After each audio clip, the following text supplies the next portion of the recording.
Hi, I'm Cliff, and welcome back to Auto Insania. Now today we're going to do something a little bit different. There's an old saying that says, behind every great man, there's a great woman. Well, my saying is, behind every great petrolhead, there's a great daily, and I'd like to introduce you to mine. And this is mine. This is Derek, my 2000 model Mazda Demio 1.5 Escape. Now, a lot of people in the UK don't even know this car actually exists. It was a fairly unique offering from Japan. Launched here in late 1997 and ran till about 2003. Not many were sold, but actually it's a really good little hold-all kind of car. Got reasonable room inside it for a small, short base. Quite tall. Designed as what they used to call a lifestyle vehicle.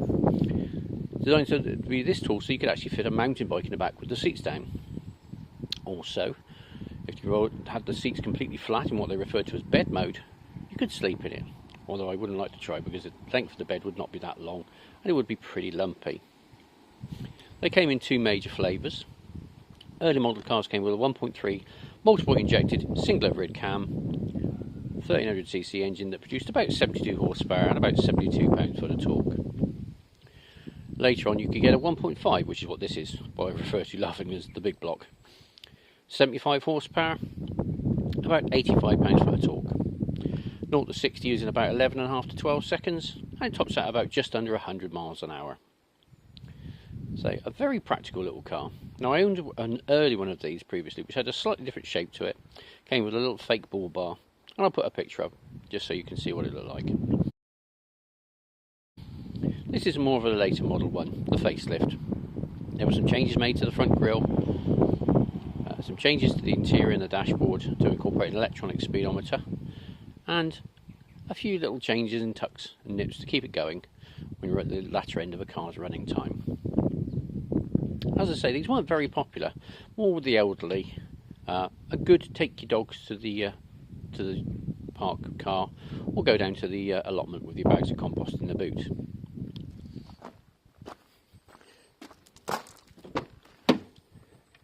Now, inside this car for a 25-year-old is in pretty good condition. The seats are comfortable, and there's a lot of adjustment in these. You can basically lift the squab up and down and harden up the bolsters behind you. This is only on the driver's side, mind you.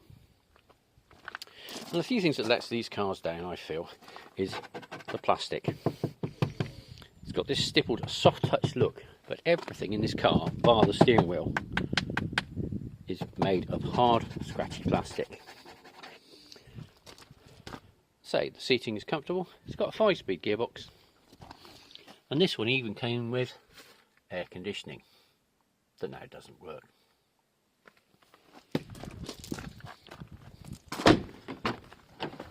Back seat room is good. You sit slightly raised in the, I think they call it an opera position, where you sit above the driver's height so you can see forwards. There's plenty of leg room, and because you sit so upright, your knees tuck in tight, and there's plenty of room for a comfortable sitting. The seat actually has a slider on it. I'm actually on the wrong side of the car. That allows the seat to go forwards or backwards, allowing for more room for your passengers or more room in the boot.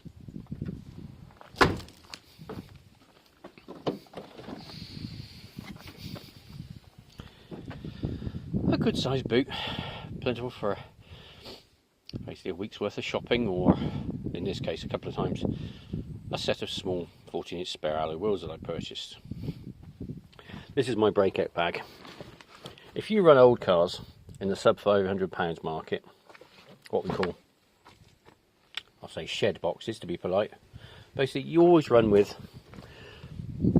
tow rope, gaffer tape, extra oil, a tyre inflator, cable ties, a few screwdrivers and spanners.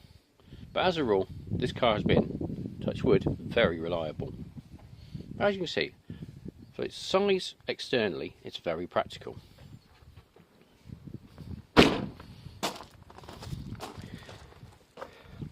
Styling wise, it's sort of, a lot of people said it looks a bit like a miniaturised early Subaru Forester. And that's why I painted my wheels gold. I know. terrible really. Underneath the bonnet of this car is the larger capacity 1.5 single overhead cam 16 valve. This Mazda's engine that they refer to as the B series, not to be confused with the Honda B series. These range in from size from 1.3 up to 1.6 with a single cam, and this is kind of the basis for the early MX-5 1.6 engine.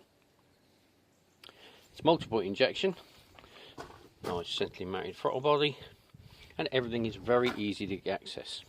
Compared to a modern car, servicing is a doddle.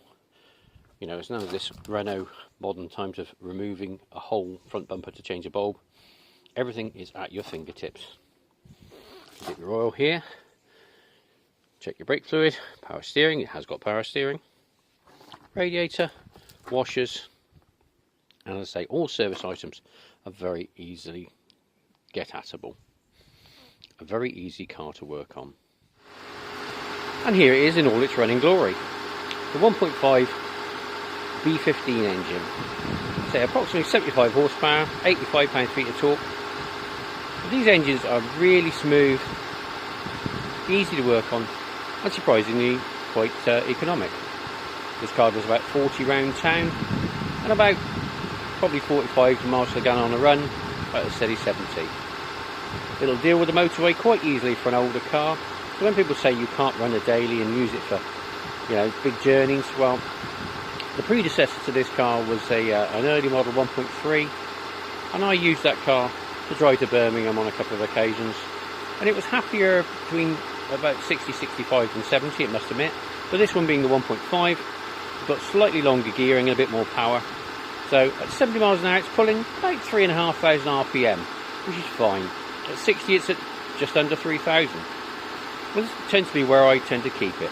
I don't tend to overdo this poor thing. Even though it's 25 years old, but it is my daily.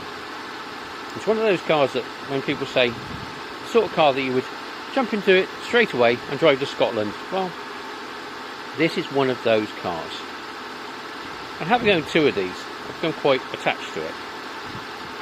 I think they only sold 4,000 or 5,000 of these in the UK, but we're now down, due to corrosion, a very similar matter to the MX-5, rear sills and floor pan, that we're now down to approximately, I think, 150 or so.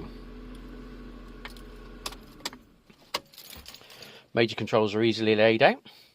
Heater is just your standard turn dials, nothing exciting. Hot, cold, position, 4 speeds, everything still works. And your flow control below. Now I say this car has got air conditioning, but it doesn't work. The Pioneer stereo is an old unit that I found online for 10 quid and put in, and it works perfectly. I wanted something that suited the era of the car, and here it is. As I say, this car is pretty well spec'd.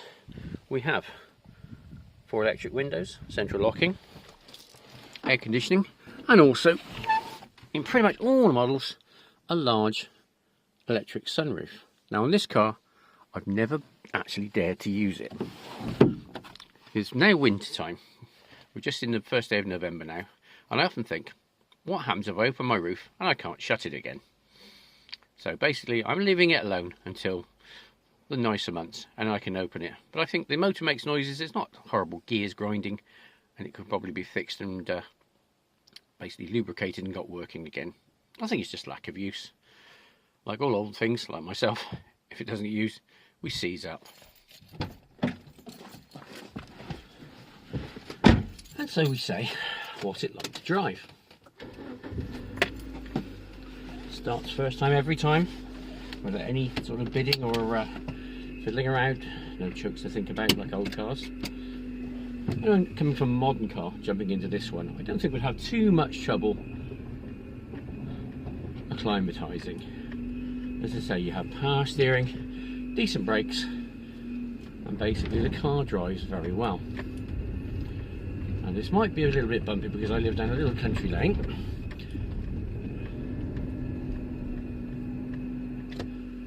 Wait for oncoming traffic. So yeah, I've had this car for about 5 months now, and it came to me in a slightly random route. I had a very tidy early one of these, because I like the earlier styling with the little plastic bull bar and the body kit on it.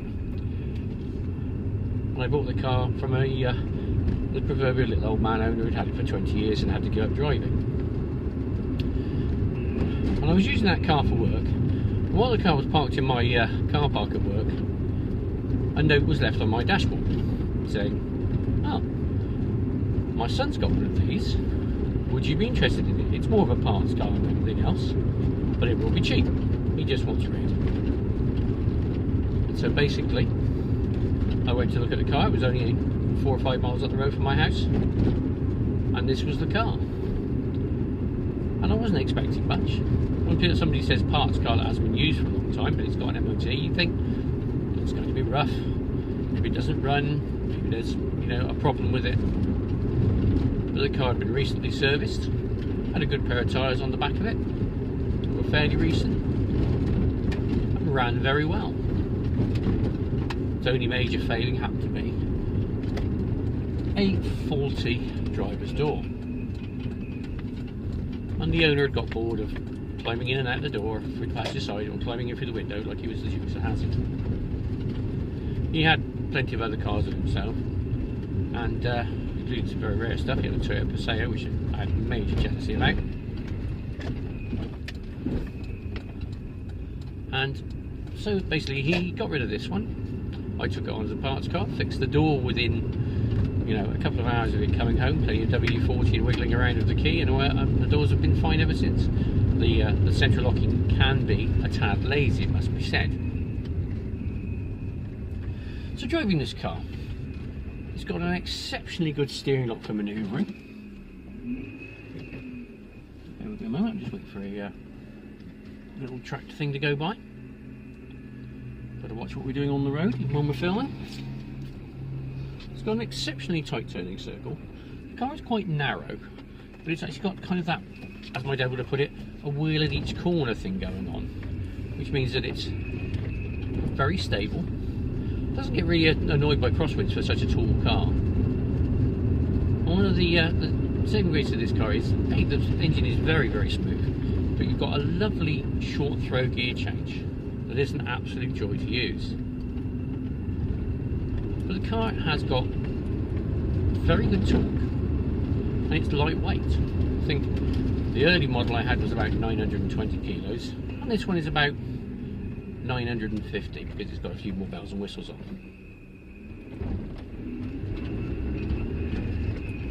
But away from the line, it's quite smooth. But if you give it beans,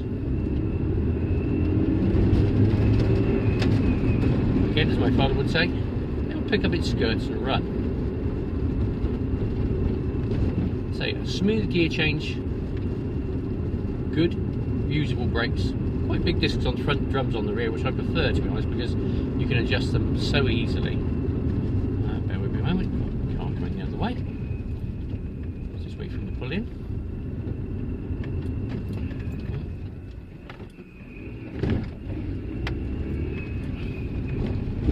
Just going to go through here. It might get a little bit bumpy, bear with me. I live in a small village in Somerset, and people either tend to treat it like a racetrack or an off-road course, one or the other. So anyway, back to the car. So yeah, it's a sweet gear change, good brakes, precise rack and pinion steering, good economy. As I say, and this is one of those cars where people say, oh yeah, I jump in that car and I drive to Scotland in it without any kind of worry about it. And it is one of those cars. And you know what? This car cost me what most people would spend on a night out with their friends. So little money. And the best thing is, I took it for its MOT yesterday.